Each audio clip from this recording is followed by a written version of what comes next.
On the July 26, 2024 WWE Smackdown, the new Bloodline, or the Bloodline 2.0, or Solo's Bloodlines, Jacob Fatu and Tama Tonga won the gauntlet match and became the number one contenders for the WWE Tag Team Championships.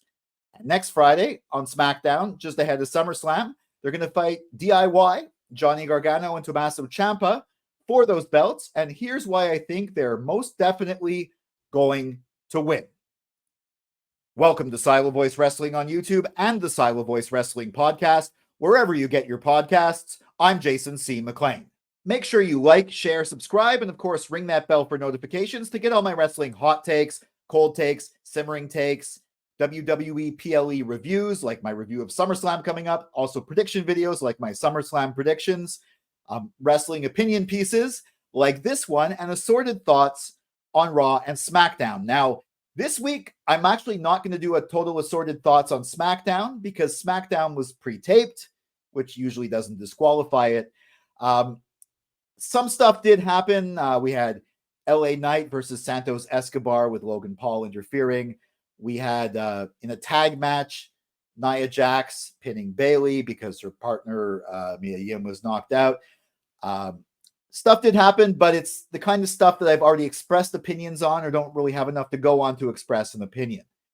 There's one thing we're going to focus on, though. Like I said, there was a gauntlet match to determine the number one contenders for DIY's WWE Tag Team Championships.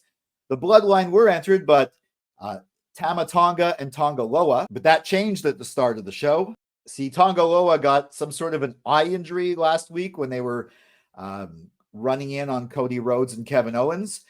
And Nick Aldis, the SmackDown general manager, had decided they weren't able to compete. But then we heard in the dulcet tones of Solo Sikoa, I think he's really trying to bring out his inner Roman to talk all soft.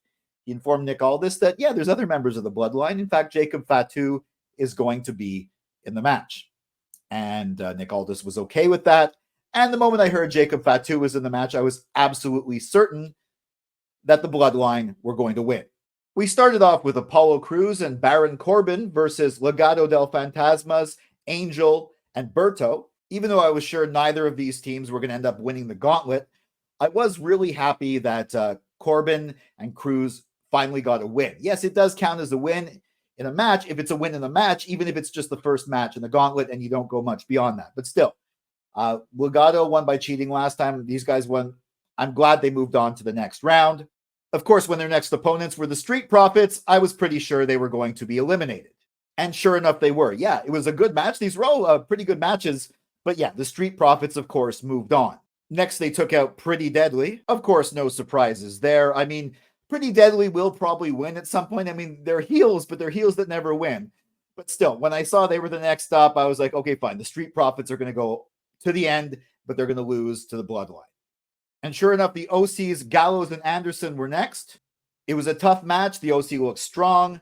I guess the new heel OC aligned with AJ Styles, not with Mia Yim. But of course, the Street Profits did eventually beat them, only for the lights to go down and the Bloodline to come out.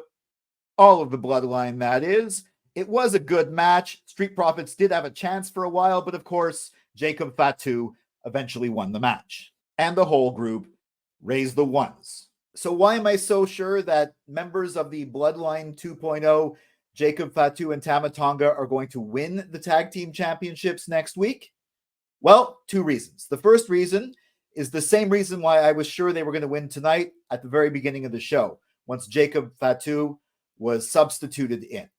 Simply put, they're not going to give Jacob Fatu a loss this soon, even if it's a loss in a tag match where he doesn't take the pin. He is just so dominant. I had joked a few weeks ago about when he first attacked DIY, and I basically said, so wait, are we going with Jacob Fatu as the tag team champions? I could see the way they're presenting him and the way he actually is, the talent he has. I could actually see him being dominant enough to be the tag team champions by himself. So he has a partner. So I was sure they weren't going to give him a loss tonight, and they're not going to give him a loss next week.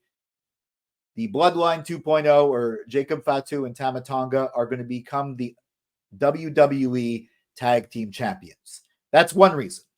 Now, the other reason has to do with what happened on the previous episode of Raw. Jey Uso and Sami Zayn beat the World Tag Team Champions. That's Finn Balor and JD McDonough of the Judgment Day. It was a non-title match, and it seemed more like it was progressing the Judgment Day storyline. And at the end, after the victory, Braun Breaker speared Sami Zayn, got out of the ring before Jey could do anything, which seemed to be progressing the match at SummerSlam for the Intercontinental Championship. Now, think about it. Jey Uso and Sami Zayn as a team defeated the tag team champions in a non-title match. Now, okay, if Sami actually retains the Intercontinental Championship, this still might happen, but if he loses it, I definitely think this is going to happen.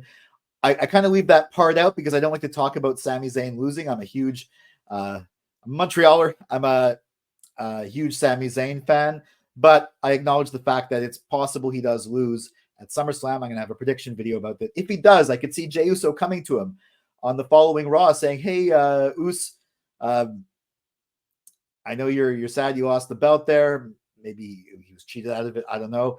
But I got something for you. You want to team with me? We're the number one contenders for the tag titles. And Sami could respond with yeet, and then they could win the titles. And how does this relate to the story? Well, on one brand, the WWE Tag Team Champions would be members of the new Bloodline.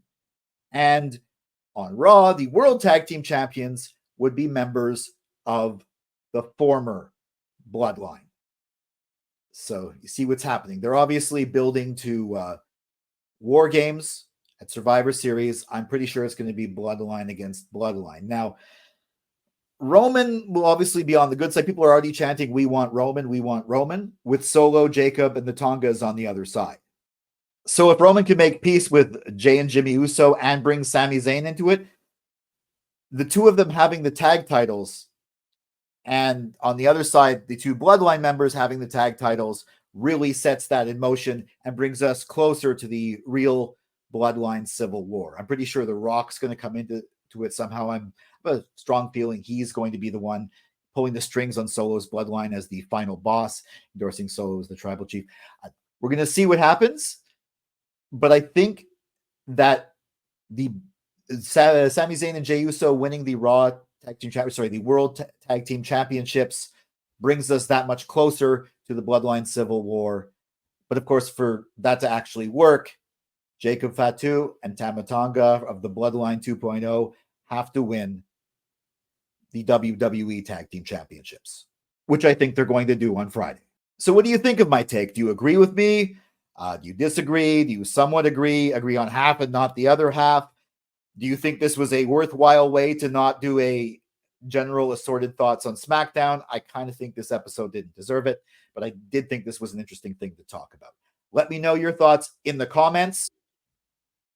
Follow at Silo Wrestling on X, at Silo Voice Wrestling on Instagram and Facebook, and me at Jason C. McLean on X and Instagram. Of course, make sure you like, share, subscribe, and ring that bell for notifications. I'll be back with my assorted thoughts on Raw, my long-promised TNA Slammiversary review, another opinion video, predictions on SummerSlam, all that good stuff coming.